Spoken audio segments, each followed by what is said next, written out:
Lawyers, stop doing these mistakes. तो आज हमें बात करने वाले हैं कुछ ऐसे पॉइंट्स के बारे में जो कि फ्रेश लॉयर्स को बिल्कुल भी ध्यान में रखने चाहिए अपने कैरियर को स्टार्ट करते टाइम।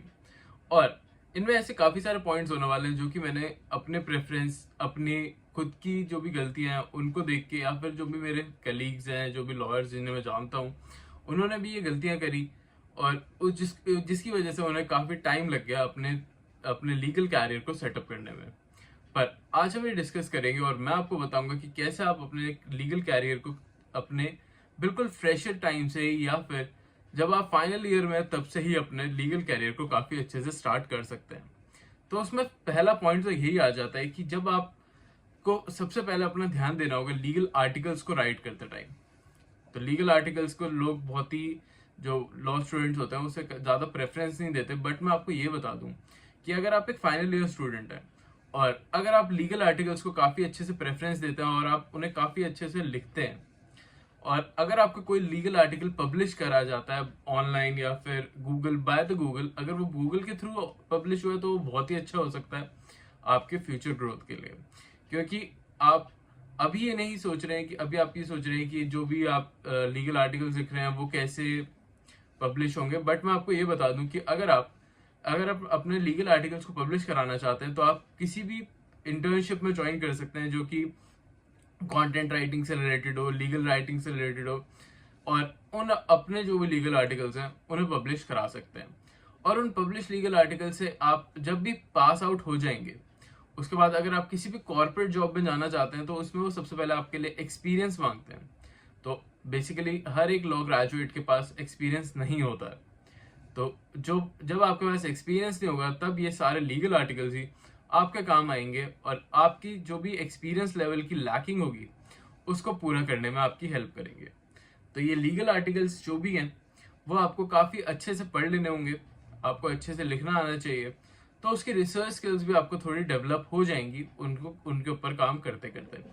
तो इस बात का ध्यान आप जरूर रखिएगा कि आप अपने रिसर्च स्किल्स को भी इम्प्रूव करें, साथ ही साथ जो भी आप टॉपिक पे आप लीगल आर्टिकल को लिखना चाह रहे हैं वो टॉपिक ऐसा होना चाहिए जो कि लेटेस्ट हो, और अगर आप लेटेस्ट इश्यूज के बारे में ज़्यादा अच्छे से लिख सकते हैं तो वो आपके लिए काफ़ी ज़्यादा प्रेफरेंस हो सकता है।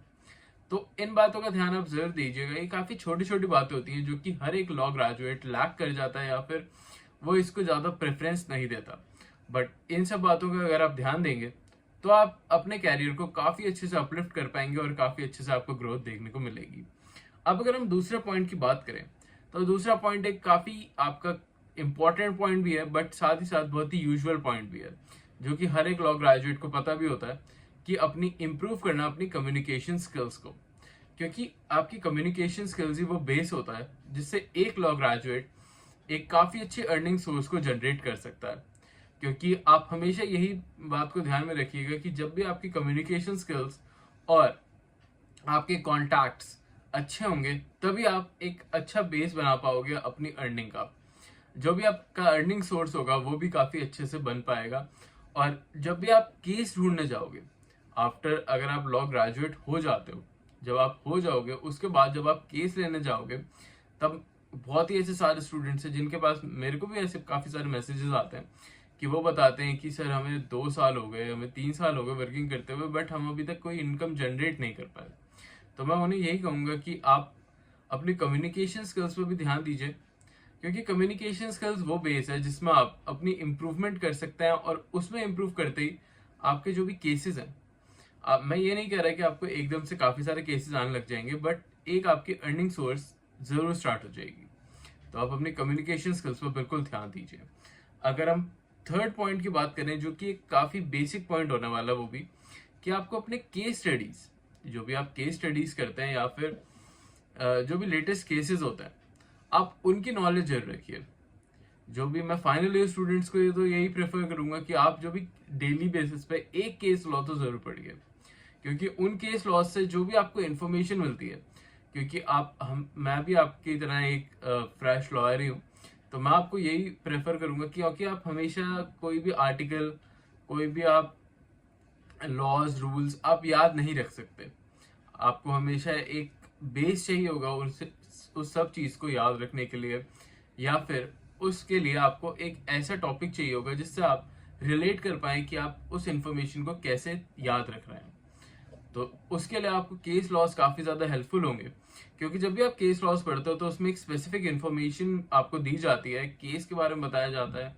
साथ ही साथ ये सारे केस लॉस आप कहाँ पढ़ सकते हो उसके बारे में मैं आपको बता देता हूँ। तो केस लॉस पढ़ने का सबसे अच्छा तरीका है कि आप सुप्रीम कोर्ट की ऑफिशियल वेबसाइट पर जाके जो भी उनके लेटेस्ट केस लॉज होते हैं उनको स्क्रॉल डाउन करके नीचे से स्टार्ट करिए पढ़ना, क्योंकि जब भी वो आप नीचे से स्टार्ट करेंगे तो आपको लेटेस्ट केसेस को आपको डेली बेसिस पे दिखाता जाएगा और उनकी इन्फॉर्मेशन आपके लिए काफी ज्यादा यूजफुल हो सकती है, काफी ज्यादा आपको इन्फॉर्मेशन प्रोवाइड कराएगी। साथ ही साथ उसकी जो भी वैल्यू है आपकी, वो आपके जब आप लॉ ग्रेजुएट हो जाएंगे तब आपकी काफी ज्यादा यूजफुल होने वाली है। तो इस बात का ध्यान आप जरूर रखिएगा। और यही था हमारा थर्ड पॉइंट। अब आगे चल के मैं और एक दो पॉइंट्स के बारे में डिस्कस करना चाहूंगा, बट उससे पहले अगर अभी तक आपने हमारा चैनल सब्सक्राइब नहीं करा है तो अभी जाओ चैनल को सब्सक्राइब कर लो, क्योंकि ये चैनल लॉयर्स के लिए स्पेसिफिकली काफी अच्छी अच्छी वीडियोस लेकर आता रहता है और हम सपोर्ट कर रहे हैं सब लॉयर्स को। तो आप भी हमें सपोर्ट दिखाइए और इस चैनल को अभी जाके लाइक और सब्सक्राइब कर दीजिए। वीडियो को लाइक जरूर कर दीजिएगा, क्योंकि जिससे कि ये वीडियो सब ज्यादा से ज्यादा लॉयर्स के पास पहुंचे और उनको भी ये इन्फॉर्मेशन देखने को मिले, क्योंकि हर एक लॉ ग्रेजुएट को ये कुछ पॉइंट्स जरूर ध्यान में रखने चाहिए, तभी वो अपने कैरियर में भी ग्रोथ कर पाएंगे और साथ ही साथ एक इनकम सोर्स जनरेट कर पाएंगे। ये स्पेसिफिक वीडियो मैंने उन्हीं कैंडिडेट्स के लिए बनाई है, क्योंकि बहुत ही ऐसे मैसेजेस आते हैं मेरे पास जो कि मेरे से ऐसे बोलते हैं कि सर हमारी इनकम जनरेट नहीं हो पा रही है, या फिर हमें इतना से इतना टाइम हो चुका है और अभी भी हम एक specific type of income generate नहीं कर पा रहे हैं। तो मैं ये कुछ सोर्सेज आपको बता रहा हूँ कि आप अगर इन सब चीज़ों पे ध्यान देंगे तो आप जल्दी से जल्दी अपनी इनकम सोर्स को जनरेट कर पाएंगे। तो उसके लिए एक लाइक तो बनता है, तो अभी जाओ और इस वीडियो को एक लाइक कर दो। अब हम फोर्थ पॉइंट पे बात करने वाले हैं, जिसमें आप देखेंगे कि मैं आपके सबसे इंपॉर्टेंट पॉइंट के बारे में बात करने वाला हूँ, जो कि होने वाले ड्राफ्टिंग स्किल्स। क्योंकि हर एक लॉयर के लिए ड्राफ्टिंग स्किल्स एक बेसिक नेसेसिटी है, जिसके बारे में तो आपको बिल्कुल ध्यान देना चाहिए हमेशा। क्योंकि अगर आप अपनी ड्राफ्टिंग स्किल्स पर ध्यान नहीं दोगे तो आप इन सब चीज़ों को लैक कर जाओगे। तो हमेशा आप ध्यान रखिए कि अपने ड्राफ्टिंग स्किल्स पे काफ़ी अच्छे से ध्यान दीजिए और उनको काफ़ी अच्छे से इम्प्रूव करिए। अब मैं आपको उसका इम्प्रूव करने का एक अच्छा सा प्रोसीजर भी बता देता हूँ। हर एक जो भी फ्रेशर है या फिर जो लॉ ग्रेजुएट है या फिर जो भी फाइनल ईयर स्टूडेंट्स हैं या स्टूडेंट्स हैं, उन सब के लिए काफ़ी ज़्यादा हेल्पफुल होने वाला है।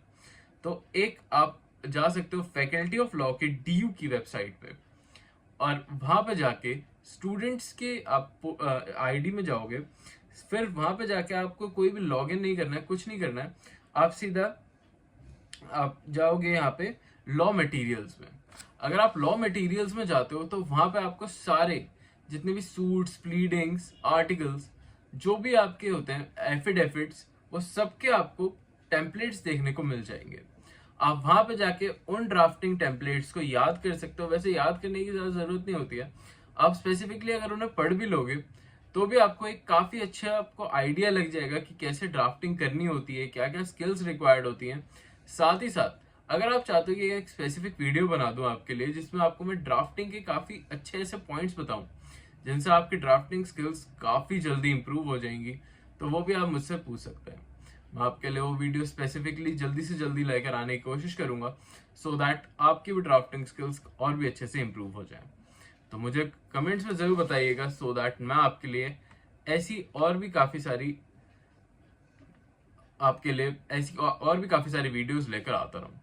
अगर मैं बात करूं यहाँ पे, तो आप यहाँ पे अपना एरिया ऑफ वर्क को, ये जो पॉइंट है, ये पॉइंट उनके लिए होने वाला है जो कि अभी ग्रेजुएट हो चुके हैं और एक वर्किंग में कर रहे हैं, और उनका जो भी आप लिटिगेशन में है, जैसे स्पेसिफिकली कुछ कैंडिडेट्स ऐसे जो कि लिटिगेशन में है बट वो अभी भी इनकम सोर्स जनरेट नहीं कर पा रहे, तो उनके लिए पॉइंट काफी ज्यादा यूजफुल होने वाला है।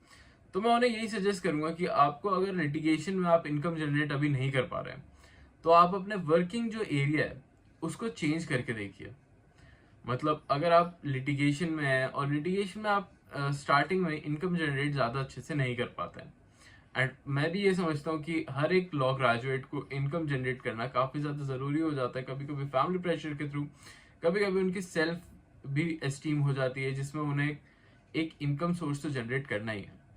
तो मैं उन्हें यही सजेस्ट करूंगा कि आप किसी कॉर्पोरेट फील्ड में जाने की कोशिश करिए, या फिर आप लीगल राइटिंग भी कर सकते हैं। लीगल राइटिंग एक काफी अच्छा सोर्स बन जाता है, स्पेशली पार्ट टाइम वर्क के लिए, क्योंकि हर एक, आप अगर फ्रेशर हैं तो भी आप उसे अप्लाई कर पाएंगे, अगर आप एक फाइनल ईयर स्टूडेंट है तो भी आप उसे अच्छे से परस्यू कर पाएंगे और उसका एक पार्ट बन पाएंगे। साथ ही साथ अगर आप चाहते हैं ऐसा इनकम सोर्स जनरेट करना जो कि आपके लॉ से रिलेटेड भी हो, आपकी ड्राफ्टिंग स्किल्स भी इम्प्रूव करे, साथ ही साथ आपको वो इम्प्रूवमेंट में भी काफी ज्यादा हेल्पफुल हो, तो ये आपके लिए काफी अच्छा सोर्स बन के आ सकता है। तो आप जा सकते हैं ड्राफ्टिंग स्किल्स की तरफ, आप लीगल राइटिंग की तरफ बेसिकली जा सकते हैं। और लीगल राइटिंग की तरफ आप कैसे जाएंगे और कौन कौन सी ऐसी वेबसाइट्स हैं जहां पर आप ऐसी लीगल इंटर्नशिप्स के लिए या जॉब्स के लिए आप अप्लाई कर सकते हैं, तो आप यहाँ पे या तो लिंक्डइन पे जा सकते हैं, या फिर आप इंटर्नशाला पे जा सकते हैं, जहां पे जाके आपको वो सारे लीगल वैकेंसीज देखने को मिलेंगी जिसमें आप लीगल राइटिंग के लिए स्पेसिफिकली हायर करे जाते हैं। और आपको मैं ये बता दूं कि वो स्पेसिफिकली सारे फ्रेशर्स को या फिर फाइनल ईयर स्टूडेंट्स को, या फिर अगर आप अभी स्टार्ट भी करिए तो भी वो स्टूडेंट्स को ही हायर करते हैं, क्योंकि वो स्टूडेंट्स के पास ही वो एक स्पेसिफिक टाइम होता है जिसमें वो अपनी स्किल्स को भी इम्प्रूव कर सकते हैं और वर्किंग टाइम आवर्स भी प्रोवाइड करा सकते हैं। तो अगर आप चाहते हो एक ऐसी इनकम सोर्स जनरेट करना, तो आप लीगल राइटिंग की तरफ भी जा सकते हो। और अगर आप चाहते हो कि मैं आपको एक लीगल राइटिंग के कुछ बेसिक रूल्स बता दूं, या फिर कुछ ऐसे पॉइंट्स बताऊं जिनसे आपकी लीगल राइटिंग काफी ज्यादा इंप्रूव हो जाए, तो वो भी आप मुझे कमेंट्स में जरूर बताइएगा, क्योंकि मैं आपको एक ऐसी स्पेसिफिक वीडियो बनाने की भी सोच रहा हूँ जिसमें आपको मैं एआई का यूज करके ये बता सकूं कि आप एक अच्छे लॉयर हो, आप अपनी जो भी इम्प्रूवमेंट है, एफिशिएंसी है, उसे कैसे इंक्रीज कर सकते हो बाय यूजिंग दोज एआई। तो उसका भी ध्यान आप जरूर रखिएगा। अभी के लिए मैं चलता हूँ और मिलता हूँ आपसे कल फिर से एक नई वीडियो में, और हम फिर से एक नई वैकेंसीज लेकर आएंगे आपके लिए इसी चैनल पे। तो अभी जाके चैनल को लाइक और सब्सक्राइब कर देना। आई होप आपको आज की वीडियो अच्छी लगी हो, ये कुछ अलग टॉपिक पे बनाई गई वीडियो है। अगर आपको ये वीडियो अच्छी लगी है तो ही मैं आपके लिए और ऐसी वीडियोस लेकर आऊंगा। तो आई होप आपको ये वीडियो अच्छी लगी तो चैनल को लाइक और सब्सक्राइब कर लेना। मैं मिलता हूँ कल आपसे फिर से एक नई जॉब, नई वैकेंसी, नई अपॉर्चुनिटी के साथ।